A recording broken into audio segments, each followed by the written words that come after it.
Nee, dat is niet waar. Maar we hebben wel 2 Engelstalige comedians. Dus ik ga heel even snel zo de brug maken, zo naar in English. So, does everybody speak English? Yeah, some people are like, yeah.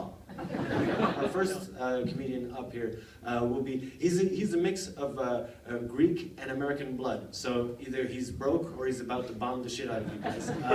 No, I'm kidding. He will probably make you think a lot harder about his name than he's gonna be making you think about his comedy. So please give a warm welcome, all of your love and attention to my good friend Socrates!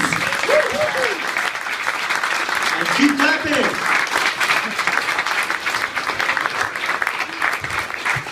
Hello, Belgium. Welcome. Hope you're ready for some English. I can do it in Dutch, but it won't be the same thing. So I traveled down here. This has been a cool month for me. This is a month of firsts for me, and this is my first year doing comedy. I finished my first year in December, and this is my first time traveling outside of the Netherlands to perform. So yeah, thank you. I grabbed my train from Amsterdam, not just Rotterdam. But, I got to do my first MC gig recently, and it's a whole lot harder than it looks, which was really cool for me, a good learning experience, and especially because right in the front row, right in the middle, were 2 Russian women who were getting progressively drunker, and spent the entire show, they didn't heckle, they just talked. And I thought, well, maybe the one's English is poor, and the other one's translating. But if she was doing a really bad job of it, because the other woman never laughed once. And it wasn't just me, I'm not saying I'm the funniest, but there were 4 comics and not a single laugh, and eventually she got kicked out. And it was, you learn most when the hard experiences, Like this is the first time I can't see an audience hardly at all, I can only just see this barely up in the front here. But, so it's cool. So I've been living in Amsterdam since about 2009, doing what the tourists call living the dream. And this is my favorite time of year, walking around in the red light, because I feel like Santa Claus. Everywhere I look, it's just ho, ho, ho. And I don't know if you can tell, but I am American, born and raised in the US of A. Thank you very much, appreciate that. Yeah, we're still home of the brave and the free, but we're a little less proud as time has gone by, so we're honest at least. But I have a Greek father and an American mother, and since they really wanted me to fit in, well, naturally, they named me Socrates. Worked out pretty darn well. And I don't know if you guys have been following the reality TV show that is America. I know the Dutch invented reality TV, but we turned it into an elected government. I'm not saying it's an effective government, but it was elected. Apparently racism is becoming quite popular again. It's a 50s throwback that I was not expecting. Apparently, as a white supremacist, it's one of the few jobs that the blacks and the Mexicans, they just can't do. Yeah, racism, woo! Speaking of penises, since I moved to the Netherlands, I'm trying to become more and more Dutch, and I decided to rename mine. His new Dutch name is Dick de Kok.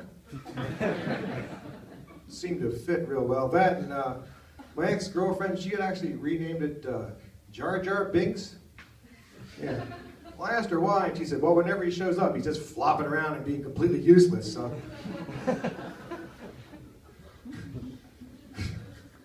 So I tried to rewrite that one recently, but yeah, I was in Sweden the other day, went for a little vacation, and it was awesome, but it was really, really cold. So it reminded me of my ex-girlfriend. Thank you. Yeah, I kind of really miss her. She used to make these really sexy noises when we'd make love. Like sighing or texting, sometimes swiping right. Occasionally snoring. Well, that last one I explained, so she told me she was into cosplay. I did not know that meant costume play. I thought it meant Cosby play. one thing led to another. Hey, hey, hey! Well, that's the thing, you know, you have to embrace your fears, you know what I mean? Getting on stage, comedy it's intimidating, you know? And one of the ways you can tell is there's empty seats up front. Yeah, because that's as close as you can come to being on stage and actually not actually doing it. And none of you have the guts to sit down there. And so you have to overcome what you have. Like I have a fear of failure, which was hard, but I also have galatophobia, which is the fear of laughter. And sometimes I don't know what to root for when I'm up here, you know? But that's why I love to perform for Dutch audiences, you know? Because the Dutch, even if they like it, they don't laugh. And a buddy of mine, he's a minimalist. Well, since the divorce. And now he's like the Buddha. Because he's fat and bald, never wears a shirt, so.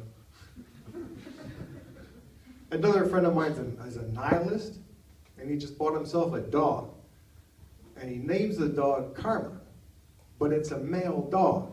So when people find out the dog's name, invariably they'll say, hey, Karma's a bitch. Says, no, Karma's just a dog. You make your own reality. So that's why I like things like social media, because it can tell you, you know, what to focus your attention on, where you should be outraged, or even supportive. Normally outraged. You know, and I was walking through Central Station, on my way here, in fact, and there was this woman, and she was breastfeeding her baby out in public. I knew I had to say something. So I walked over to her and I said, excuse me, ma'am, hashtag me too? It didn't work any better than that. Well, I gotta tell you, there are a lot of misconceptions in this life. And I think some of the worst misconceptions you can make while you're in a relationship is when you accidentally get your girlfriend's best friend pregnant. And that's a serious misconception. It's almost impossible to talk your way out of that too, boy. Yeah. Well, when I was growing up, I had wanted to be rich and famous. Now I'm just trying to settle for famous. I mean, it hasn't worked any better. Yeah, I wanted to learn the stock market, and I joined a corporation, and I found myself at the bottom rung of a very tall corporate ladder. And every day before work, I would pray to the Lord above that today would be the day that I finally got fired. Well, see, it was this mind-numbing, boring job. I was a small cog in a giant dream-crushing machine, you know? And in the end, my job was 8 hours long. The faster I could do it, the faster I got to go home. It was usually longer than 8 hours. And so I would make up little games to pass the time.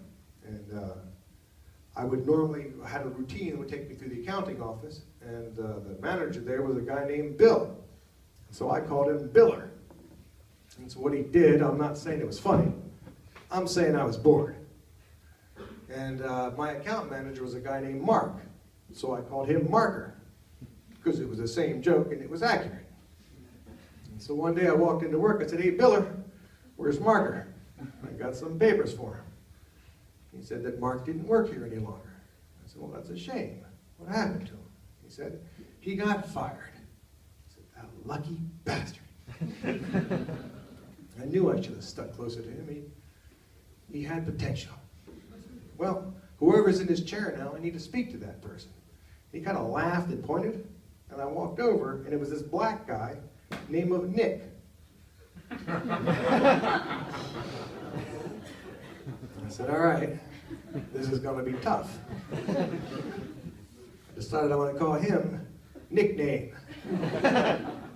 Now I grant you, in retrospect, had I called him Nicker, I probably could have gotten fired quicker.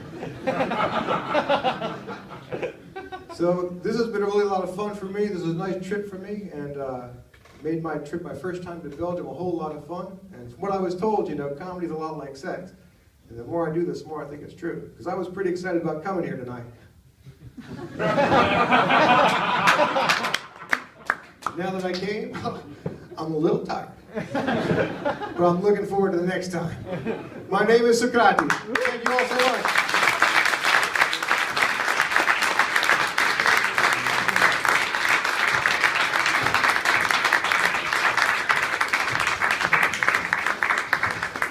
Give him some extra love. Socrates!